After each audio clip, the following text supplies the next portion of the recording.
Okay, what's up, you guys? So today is 20th July 18, 2018. It's about 10 o'clock. I'm on my way to work. Um, Actually, I got 30 minutes. I'm doing a little bit of breakfast or whatever. And welcome to today's podcast, man. So, before we get started, as always, make sure to do all that good stuff. Subscribe, comment, like, share, subscribe. um, it's really important because this we're making this channel really big and really interesting, because we all have all sort of things, man, from making music to properly own music to properly promote music, and everything that's about making it. This is the podcast. Those who make it will make it. Let's go. Today's question, today's podcast, today's article, we hustling from Lion Duncan is awesome things to know as an upcoming artist. What is a blanket license, and how does it work with ASCAP, BMI, SESAC, and PRS? It goes, business that play music as an integral part of their business model must pay licensing fees back to artists. That makes sense, as they should, exactly. Blanket licenses are a more efficient way of issuing licenses to businesses that use a lot of music because it covers all music. So basic blanket licenses are important part of the overall licensing scheme for artists too. It goes like this. What is a blanket license in music? In short, a blanket license is a single license given to a music user, in other words, a radio station or a TV company. This license allows them to use the music in any form, rather than get individual licenses such as a sync licenses and mechanical licenses. This makes it easier for the music user, as getting individual licenses can be difficult and time consuming. That makes sense. So a blank license is in fact just a single license that you give it to a music user, a TV company, a movie production, a radio station. Now, while that's the basic of it, of course, you probably want to read the rest. You want to know the rest exactly. This is what we want to know of this article for full details of how this fits into things as a whole. First, you need to have a basic understanding of how you perform rights work to start with. So let's understand the licensing process. Okay. When you start writing original songs, you should join a performing rights organization to register your works. Now, I hope you understand. You listening. Put your thoughts so far in the comment section down below. This could be a subscribe. That I myself, I never used any type of a performing rights organization. So we are learning this together. This could be ASCAP, BMI, CSAC, or whatever you pronounce that, or whatever the equivalent is in your country. Now, for more information on the differences between these organizations, check out our guide on performing rights organization, which is going to come out soon as the next podcast. Both publishers and songwriters join pros to register the works they represent. So songwriters can only join one pro and must register all of their work with the same pro over the years. Hey, if you want to know, if you want a next podcast to be on the differences and the best pro for upcoming artists, put it in the comment section down below. Publishers are usually a part of every pro, so they can claim the 50% share of their work they represent. So pretty big deal right here, because 50% is a lot. Now, if you're an indie artist, you are both the publisher and the songwriter. This is what I had in mind. Unless you have signed away your publishing rights in a record deal or a publishing deal, you own 100% of the song. Hello, you see what's happening right here? It's huge. This is the problem that all famous artists and celebrities and such have with the record deal. They sign the record deal. At the time that they sign, they give, you know what I'm saying, the record company rights to get 50% royalty and 50% of publishing rights. And so when they die, suddenly all these guys die, man.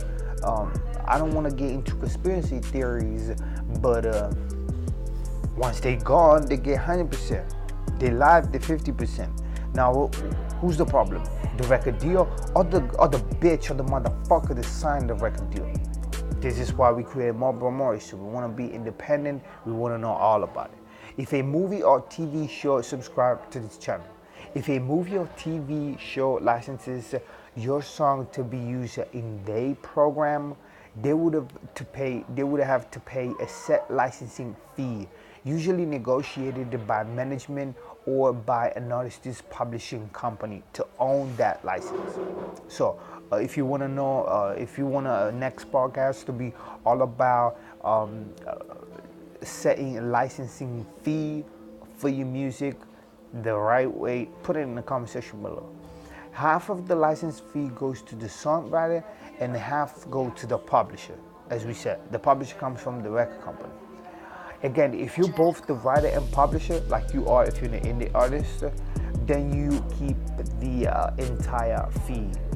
Now, the principal reason people sign away their publishing rights is to get more opportunities for licensing and placements.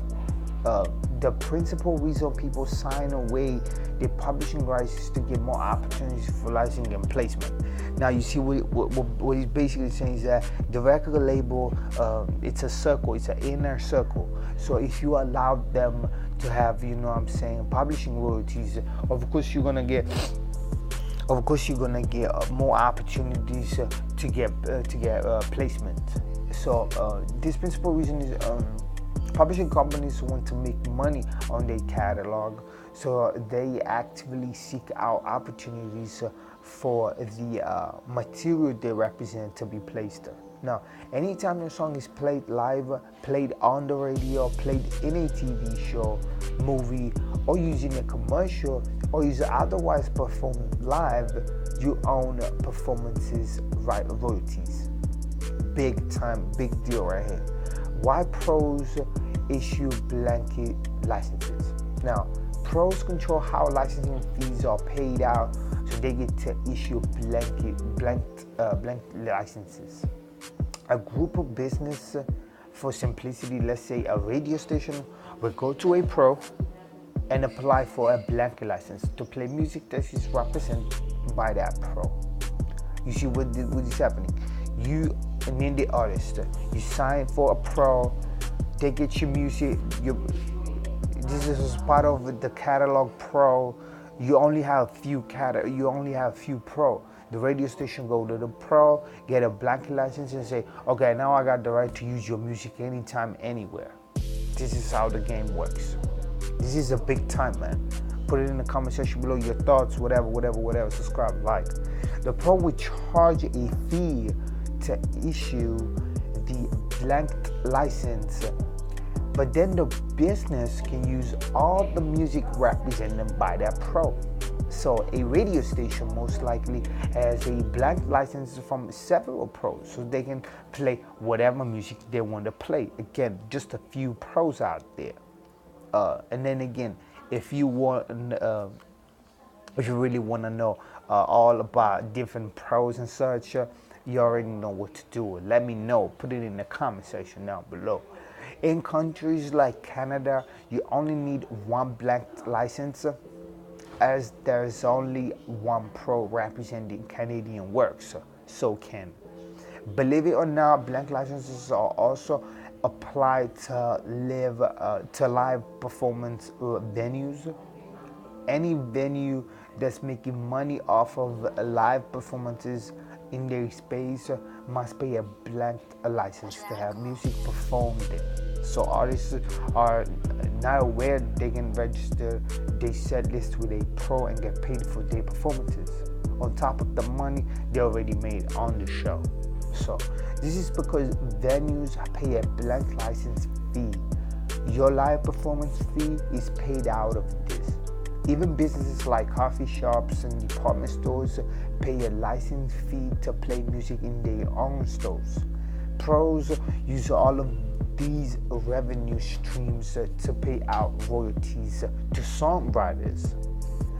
Once a blank license is issued, the recipient must comply with reporting and tracking requirements. So for radio stations, this means submitting their playlist. Most live venues just make artists do this themselves. Some festivals require artists to submit their set list at the end of the festival, and will submit the set list to the pros for them. So how music is reported and tracked changes based on what the business does, what the music is being used for, and etc. So let's recap all of this, which is a beautiful article that we're hustling today.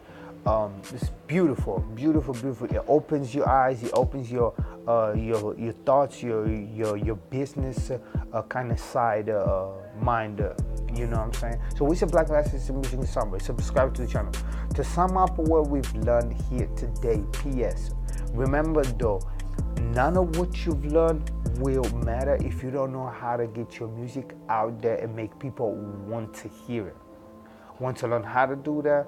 Then get our free music marketing ebook email directly to you. I try to put a link in the description for this amazing ebook, which I already downloaded it, went through, just flicked through it. Nothing too big. Didn't plan on making a podcast about, but maybe we will make it in the future to come. So every song has 2 parts of its royalties. In summary, the songwriters 50% and the publishers 50%. Songs must be registered with a pro for the pro to collect the royalties on that song. Businesses and groups using a song for money must purchase a license for the song. The license fee is then split between the songwriter and the publisher. Groups can purchase blank licenses from pros to have the license to play whatever song they want from the pros catalog. For this reason, number 5, for this reason, radio stations and the like must purchase multiple blank licenses to have access to any song that's released. Fees from blank license, lastly, go directly towards paying royalties to artists. This was just a recap, and I think this was amazing. Okay, so what you want to do now next, of course, you want to make sure that you have a pretty nice beat made, that you have a nice vocals on it, that you have a nice story that you tell it on your story or on your song. You want to get your music out there, promote your music. Before you do any of this, you gotta register your song to make sure that you're gonna get royalties from performances live. Anytime these things will play your music live, you could be the next one. Make sure you do all that hustler stuff. Subscribe, comment, like, share, subscribe. You already know, my name is Marlboro Morris. This is our podcast.